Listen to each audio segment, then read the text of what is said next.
Dans une monarchie où presque rien n'est laissé au hasard, un simple déplacement de quelques mètres peut parfois prendre une signification bien plus profonde qu'il n'y paraît. Une place dans une procession, un ordre d'entrée, un angle de caméra ou quelques secondes supplémentaires sous les projecteurs peuvent devenir les révélateurs d'un rapport de force invisible. C'est précisément sur cette mécanique que repose le récit consacré à un supposé incident survenu autour de Garter Day, l'une des cérémonies les plus anciennes et les plus prestigieuses de la monarchie britannique. Le texte source décrit une scène spectaculaire. La reine Camilla aurait tenté de s'insérer physiquement entre le prince William et Catherine, princesse de Galles, avant que le roi Charles n'arrête brusquement la procession et ne lui ordonne de reprendre sa place. Une telle scène, si elle avait réellement eu lieu de cette manière, aurait été exceptionnelle. La famille royale britannique cultive depuis des décennies une image de maîtrise absolue en public. Les désaccords, lorsqu'ils existent, sont généralement réglés derrière les portes closes.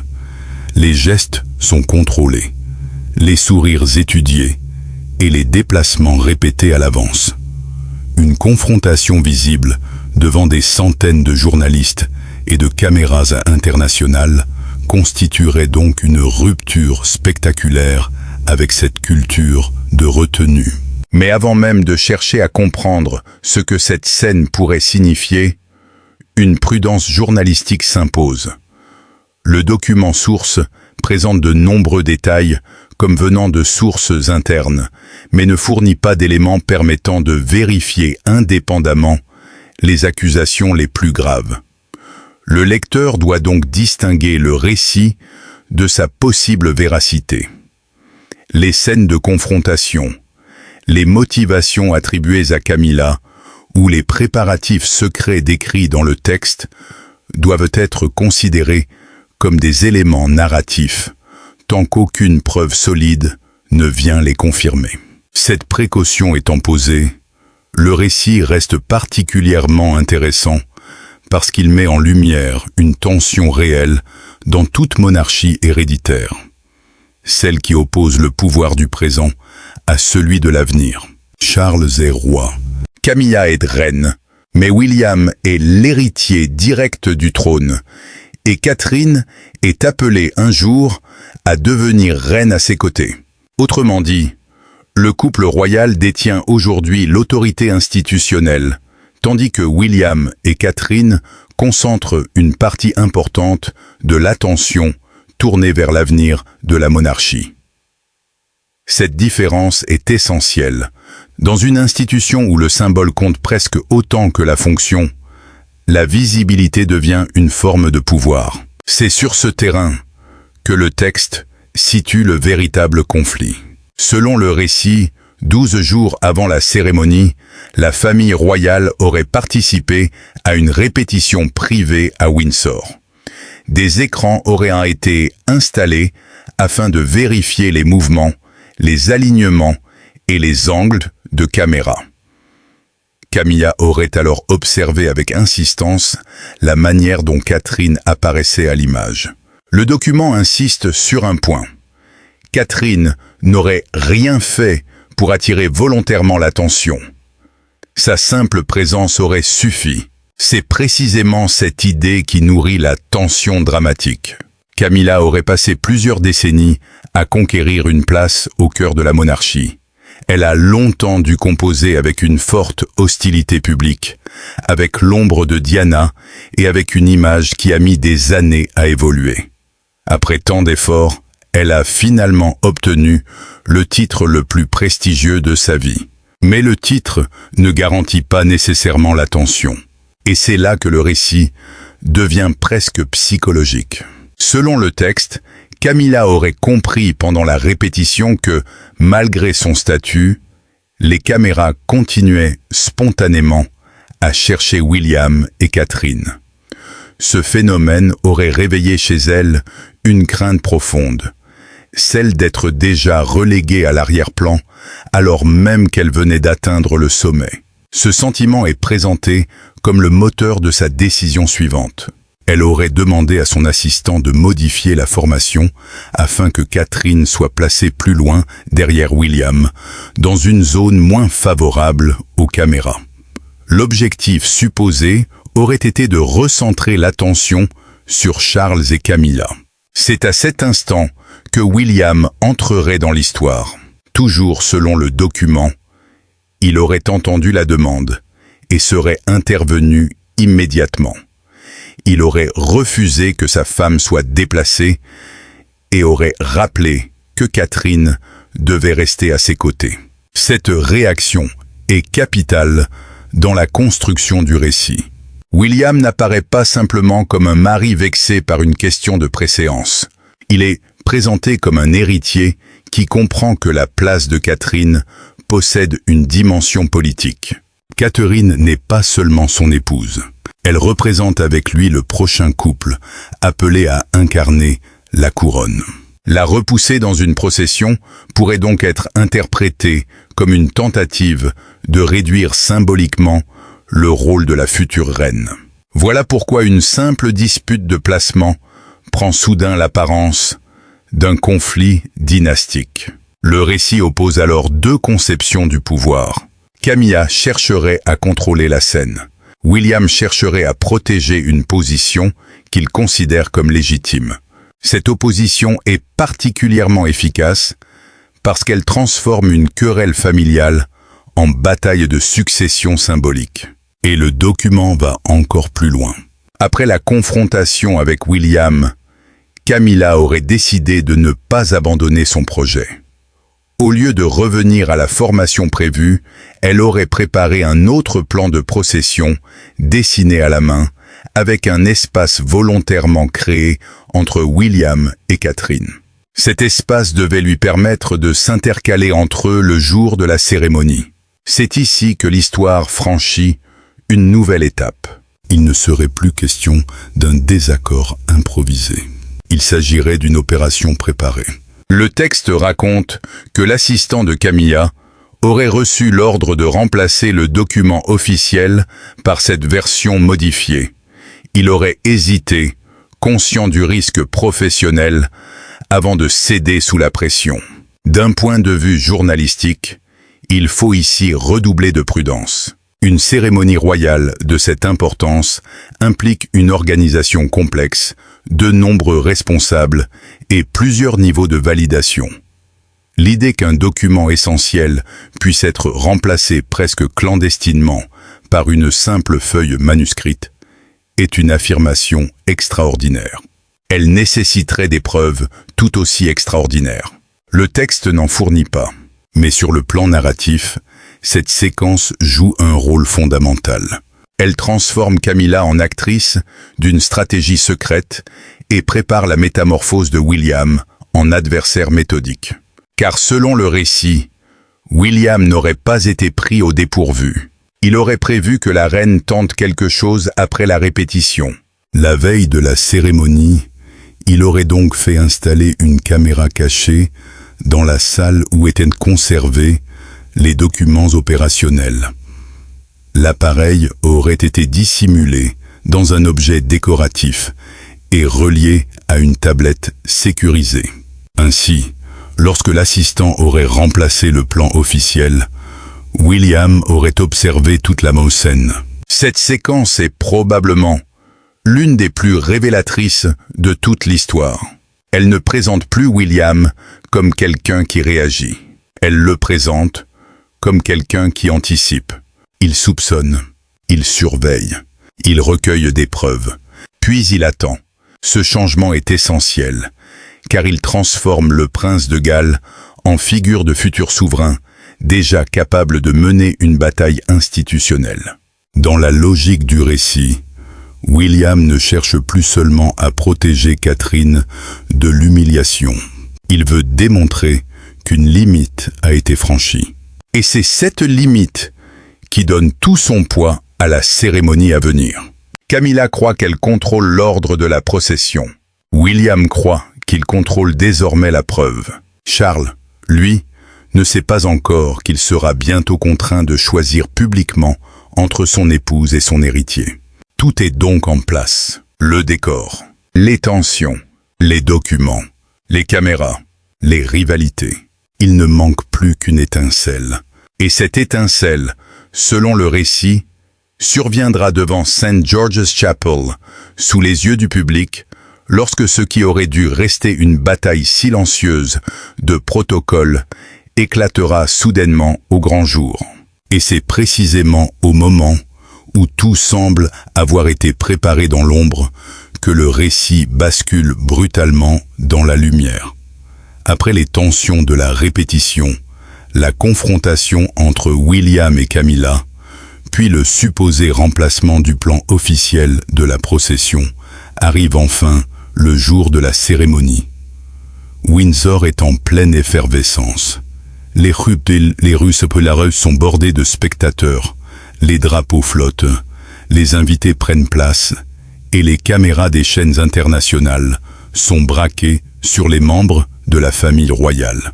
Tout est pensé pour donner l'image d'une institution stable, solennelle et parfaitement maîtrisée.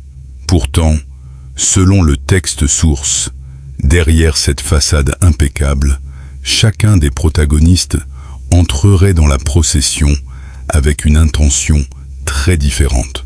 Camilla avancerait aux côtés du roi Charles en pensant que son plan a fonctionné. Le document modifié aurait été placé dans le circuit cérémoniel et personne, croit-elle, ne serait en mesure d'empêcher le changement de position prévu. William, de son côté, aurait déjà vu les images de surveillance montrant l'assistant remplacer le document officiel.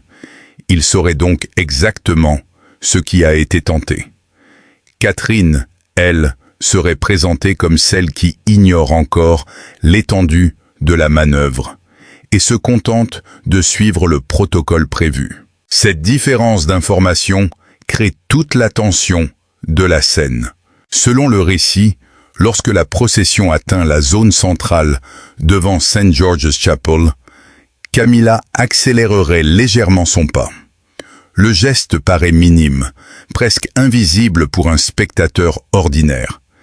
Mais quelques secondes plus tard, elle se placerait directement entre William et Catherine, utilisant l'ampleur de sa tenue cérémonielle pour occuper l'espace et réduire la visibilité de la princesse de Galles devant les caméras principales. C'est alors que Charles s'arrêterait. Ce détail est essentiel. Le roi ne se contenterait pas d'observer. Il ne laisserait pas un responsable du protocole corriger discrètement la formation. Il lèverait la main et provoquerait l'arrêt de toute la procession. Dans la logique du récit, ce geste devient immédiatement une démonstration d'autorité. Une cérémonie royale repose normalement sur la continuité. Chaque seconde est répétée, chaque mouvement est coordonné et chaque interruption imprévue attire l'attention. Arrêter volontairement un cortège devant les caméras reviendrait donc à reconnaître publiquement qu'un problème plus grave que l'embarras médiatique vient de se produire. Charles se tournerait alors vers Camilla et lui demanderait de reprendre sa place initiale. Pour le public, cela pourrait ressembler à une correction de protocole. Mais dans le récit, la scène possède une signification beaucoup plus profonde. Le roi choisirait de corriger son épouse plutôt que de laisser son fils et sa belle-fille être séparés. C'est exactement là que l'histoire transforme Charles. Jusqu'à cet instant, il apparaît en retrait, presque absent de la bataille silencieuse opposant Camilla à William. Mais au moment où le conflit devient public, il serait contraint de prendre position. Et sa décision serait claire. Il protège l'ordre de la procession. Il protège William. Et indirectement, il protège Catherine. Cette lecture est capitale parce qu'elle place le souverain devant le dilemme classique de toute monarchie dynastique. Jusqu'où peut-on protéger les intérêts personnels du présent lorsque ceux-ci semblent entrer en contradiction avec la stabilité de la succession. Le texte répond de manière très nette. Au moment décisif, Charles choisirait l'institution. Camilla, toujours selon le récit, serait immédiatement déstabilisée. Son assurance disparaîtrait. Son visage changerait d'expression lorsqu'elle comprendrait que la scène est filmée et que la correction vient directement du roi. Elle serait contrainte de revenir vers une position plus éloignée, pendant que William se rapprocherait de Catherine. Le geste attribué à William est lui aussi très symbolique. Il prendrait la main de son épouse et avancerait avec elle. Cette image est presque construite pour devenir le résumé visuel de toute l'histoire. Camilla tente de séparer le couple. William répond en affichant encore davantage son unité avec Catherine. Autrement dit, l'opération supposée produit exactement l'effet inverse de celui recherché. Au lieu d'éclipser Catherine, elle la replace au centre du regard. Au lieu d'affaiblir le couple de Galles, elle renforce l'image de leur solidarité. Et au lieu de confirmer l'autorité de Camilla, elle révélerait ses limites. Lorsque les portes de la chapelle se referment, le récit quitte alors la scène publique pour entrer dans une confrontation beaucoup plus directe. Camilla aurait demandé à Charles comment il avait pu l'humilier de cette manière devant les invités et les médias. Elle aurait insisté sur son statut de reine et sur l'atteinte portée à son image. Cette réaction est extrêmement importante dans la construction psychologique du récit. Camilla ne contesterait pas d'abord le fond de l'accusation. Elle contesterait l'humiliation. Ce qui la blesserait le plus ne serait pas uniquement d'avoir été arrêtée, mais d'avoir perdu son contrôle devant les caméras. Catherine interviendrait alors avec un ton radicalement différent. Pas de cris, pas d'insultes, pas de vengeance personnelle.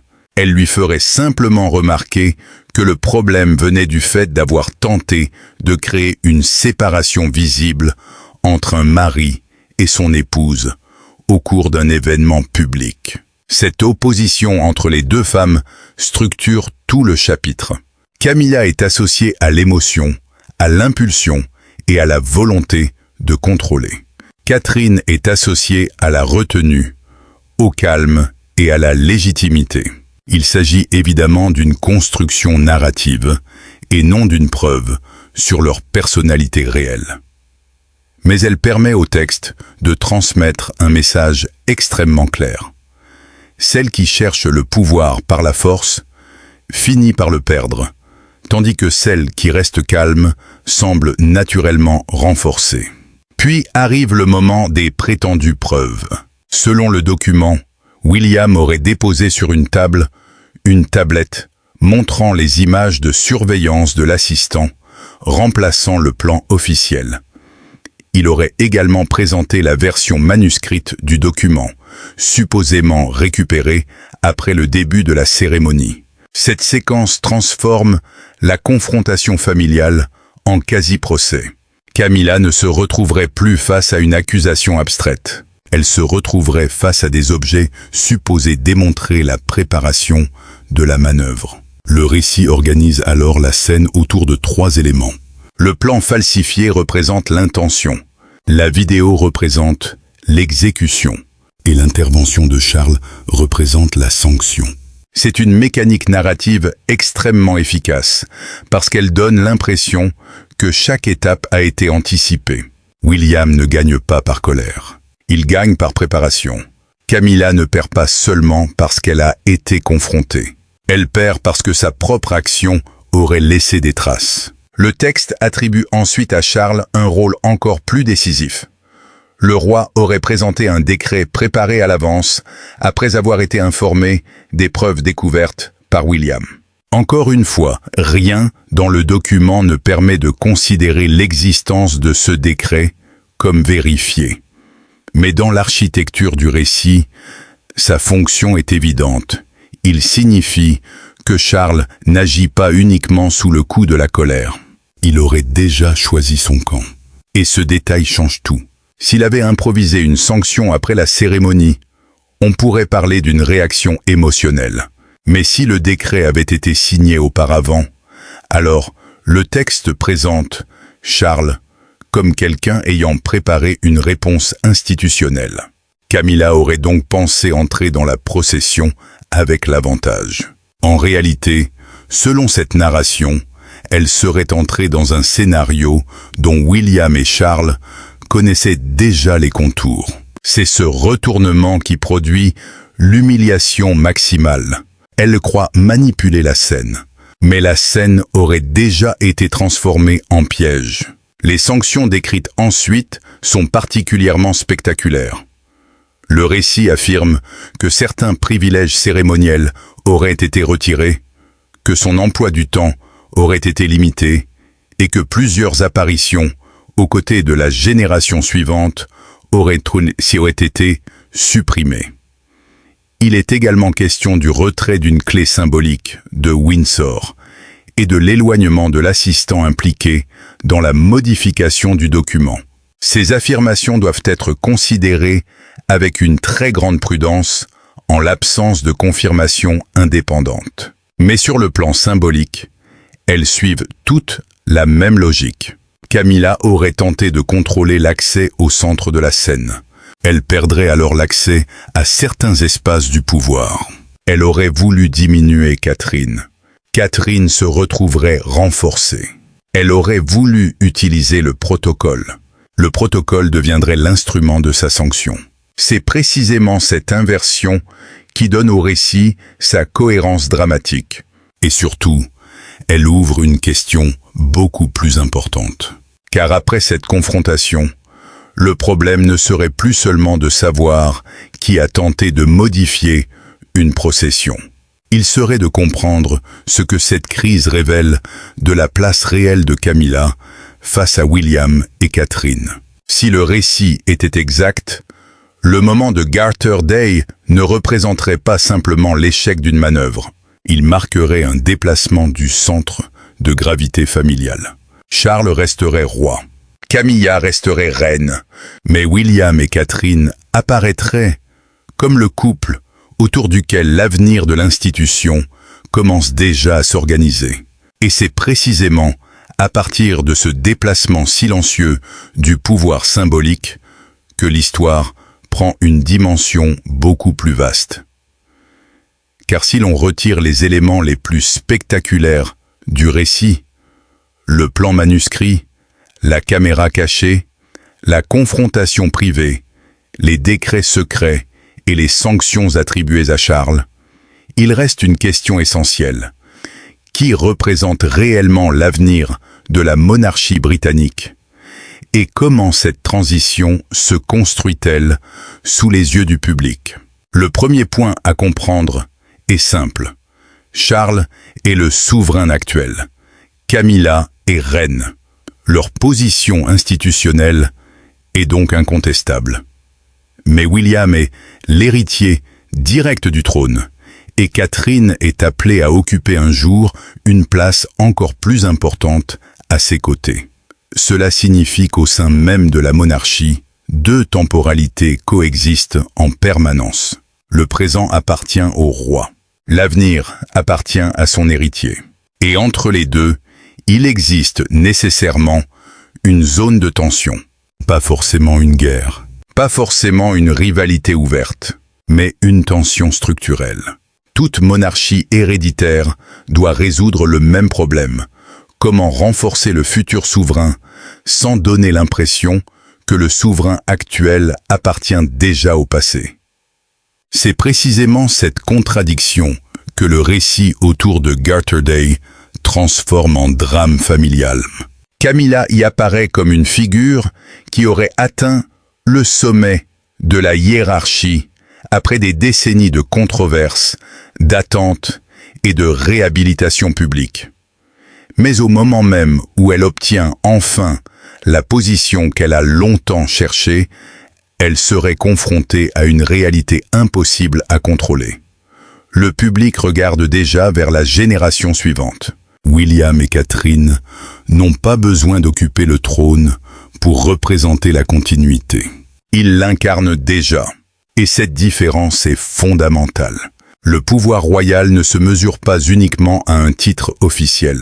Il se mesure aussi à la capacité d'incarner une direction, une stabilité et une projection vers l'avenir. C'est précisément là que Catherine occupe une position particulière. Dans le récit, plus Camilla cherche à contrôler sa visibilité, plus Catherine semble renforcée.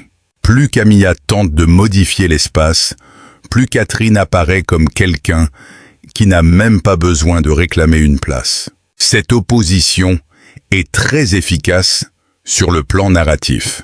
Camilla serait associée au pouvoir que l'on essaye d'obtenir. Catherine au pouvoir que les autres vous attribuent naturellement. Évidemment, cette représentation est profondément biaisée.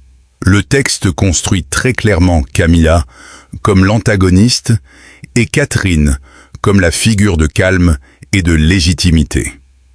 Cela ne constitue pas une description neutre de leur personnalité réelle, mais cette construction permet de comprendre pourquoi le récit peut séduire autant.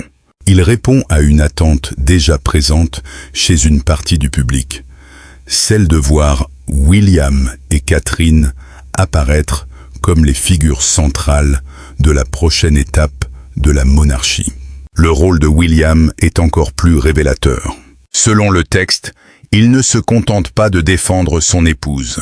Il anticipe, il observe, il collecte des informations, il prépare une réponse, il évite l'affrontement émotionnel immédiat et attend le moment où il pourra présenter des éléments concrets.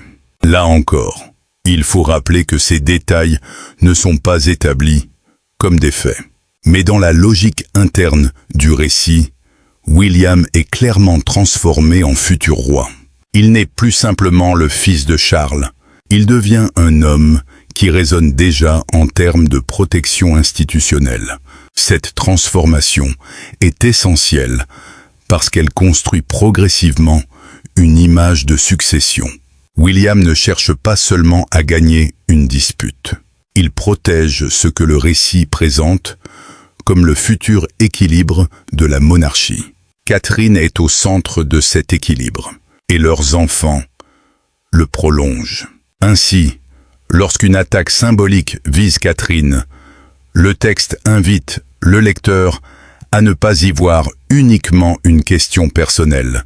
Il suggère qu'il s'agirait d'une attaque contre la génération qui doit porter l'institution après Charles. C'est précisément ce qui donne à la réaction du roi une importance si forte. Si Charles choisit de soutenir William et Catherine face à Camilla, alors la décision ne serait plus seulement familiale. Elle deviendrait dynastique. Dans cette lecture, Charles comprendrait que la stabilité de son propre règne dépend aussi de la manière dont il prépare celui de son fils. Un souverain qui fragilise son héritier fragilise indirectement l'institution qu'il dirige. À l'inverse, un souverain qui donne progressivement davantage de responsabilité, de visibilité et de légitimité à son successeur renforce la continuité. C'est là que la fameuse clé de Windsor, mentionnée dans le texte, devient particulièrement intéressante. Prise littéralement, cette histoire nécessite évidemment une confirmation indépendante. Mais prise comme symbole, elle résume presque parfaitement l'ensemble du récit. Une clé représente l'accès, l'accès représente l'appartenance, et l'appartenance représente le pouvoir. Camilla aurait perdu cette clé. Catherine l'aurait reçue. Le message narratif est impossible à manquer. Le centre de gravité se déplace. Cette image fonctionne encore mieux lorsqu'on la met en parallèle avec la scène initiale. Au début, Camilla aurait voulu placer Catherine derrière elle. À la fin, c'est Catherine qui franchit symboliquement la porte principale. Au début, Camilla cherche à contrôler l'image. À la fin, elle disparaît du tableau. Au début, William est censé subir une modification de la procession. À la fin, il marche aux côtés de Catherine comme si leur unité était devenue la réponse définitive à toute tentative de division. Cette structure presque parfaite doit d'ailleurs inciter à la prudence. Dans la réalité, les conflits institutionnels sont rarement aussi propres. Les protagonistes ne se divisent pas aussi facilement entre bons et mauvais. Les preuves n'apparaissent pas toujours au moment idéal. Les sanctions ne suivent pas nécessairement une logique morale aussi nette. Plus une histoire ressemble à une parabole parfaite, plus le journaliste doit s'interroger sur sa construction. Et le texte source possède précisément cette structure. Chaque élément prépare le suivant. Chaque tentative de Camilla revient contre elle. Chaque réaction de William apparaît rationnelle. Chaque intervention de Catherine semble mesurée. Et Charles finit exactement là où le récit a besoin qu'il soit, du côté de l'avenir. C'est une mécanique extrêmement efficace. Mais efficacité narrative ne signifie pas exactitude factuelle.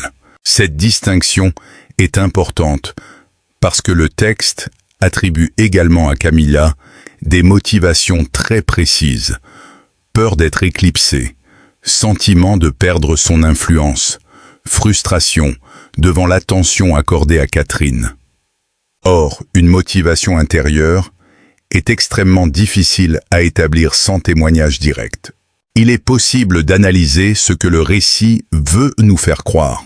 Il est beaucoup plus risqué d'affirmer que nous savons réellement ce qu'une personne pense. C'est pourquoi la lecture la plus solide consiste à considérer Camilla non pas seulement comme un individu dans cette histoire, mais comme un symbole narratif du pouvoir, présent confronté à l'inévitable arrivée du pouvoir futur. Cette interprétation permet de comprendre pourquoi l'histoire dépasse largement la question d'une procession.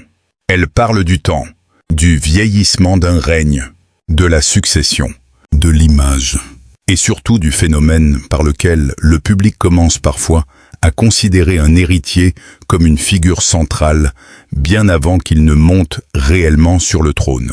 William et Catherine bénéficient précisément de cette position. Ils ne règnent pas, mais ils représentent déjà ce qui vient après.